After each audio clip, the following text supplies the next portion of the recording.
Mostrar o que está por trás da notícia. Então eu vou mostrar para você a notícia que já está aqui na empresa, não adianta nada. Eu leio os textos aqui de um ou outro para depois fazer uma análise para vocês mais profunda. Então, um dos textos de troca de mensagem, esse sujeito Tagliaferro não estava falando com o Oswaldo Eustáquio, com o Sérgio Tavares, com o Paulo Figueiredo, comigo, com ninguém, ele estava falando com a esposa. E ele relatou para a esposa que ele tem medo do Alexandre de Moraes acabar fazendo aquilo que você já sabe, com a vida dele. Ele expôs isso. E fica mais visível ainda quando é o Alexandre de Moraes que manda prender, coloca o cara no inquérito que era assessor dele. E a Polícia Federal vem com a gracinha dizendo o seguinte: não, ele colocou em risco a instituição porque ele tinha dever funcional, ele não poderia abrir a boca do que ele fazia no trabalho. Opa, pera um pouquinho. Qual que é a alegação deles para prender pessoas como Mauro Cid e Companhia Limitada? Eles usam exatamente os argumentos do julgamento dos nazistas em Nuremberg. Qual é o argumento desse? Você não deve cumprir ordem legal. Não é isso que eles falam? Então como que ele pode ficar quieto e não vazar para a imprensa como uma forma de defesa da sua própria vida? E como é que ele poderia ficar quieto diante das irregularidades que ele diz que viu?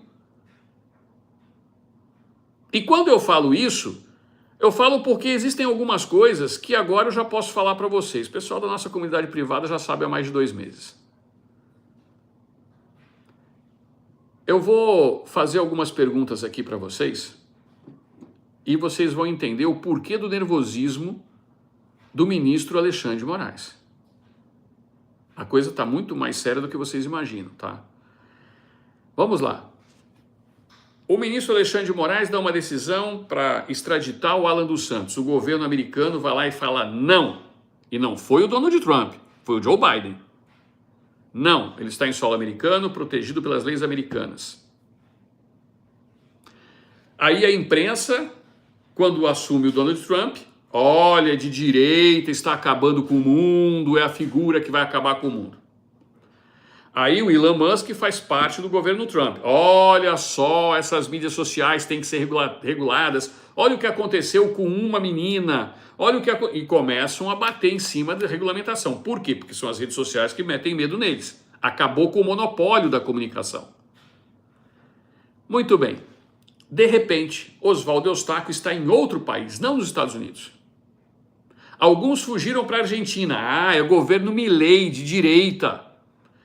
Governo Milei de direita está dando abrigo porque todos da direita fazem discurso de ódio, são todos a favor do discurso de ódio. É uma nova ordem global que quer acabar com todas as borboletas azuis, o arco-íris LGBTQIA+, TQPP, papapá, YZW, que agora tem não dá mais nem para falar a quantidade de letra. Mas e a Espanha, que tem um governo de esquerda há anos? E quem decidiu foi o Tribunal Espanhol. Chega e declara com todas as letras que o ministro Alexandre de Moraes está praticando perseguição política junto com seus pares do STF. Se negam a extraditar e manda retirar a ordem do ministro Alexandre de Moraes na Interpol. Dizendo o seguinte: olha, ele tem que ser julgado no local onde ele se encontra.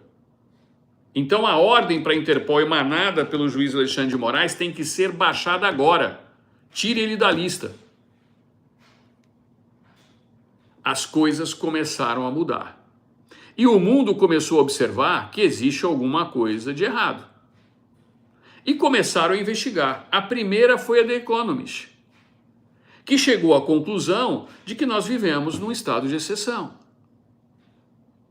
O castelo do ministro Alexandre de Moraes está caindo, mas existe algo que pode derrubá-lo que está muito além do Tagliaferro. Todas as acusações feitas ao presidente Bolsonaro não se sustentam. O ministro Alexandre de Moraes está extremamente nervoso porque ele começou a ser abandonado. Ele começou a ser abandonado. E aí, minha amiga Tati Maia, minha amiga Tidinha, Beija-Flor, todos os nossos moderadores aqui, não foi por falta de aviso de que isso iria acontecer. Eu falei para todos vocês que na hora do vamos ver, cada um ia olhar para o próprio rabo e sair defendendo e que ele iria ficar abandonado. E é exatamente o que está acontecendo agora. É exatamente. A Tati Maia escreveu aqui, a psicopatia dele vai derrubá-lo. Eu não fui o primeiro a chamá-lo de psicopata, mas eu venho falando da psicopatia dele já há um certo tempo. Agora, nós já estamos vendo profissionais da área debatendo a doença do ministro Alexandre de Moraes. E a doença dele não é calvície. A doença dele é da mente. O ministro Alexandre de Moraes tem todas as características de um psicopata contumaz. Um sujeito frio que vive dentro da sua própria realidade. Que se sente maior do que ele realmente é e que não aceita ser confrontado com as leis, passando por cima das próprias leis para satisfazer o seu sentimento e a sua ideia pessoal.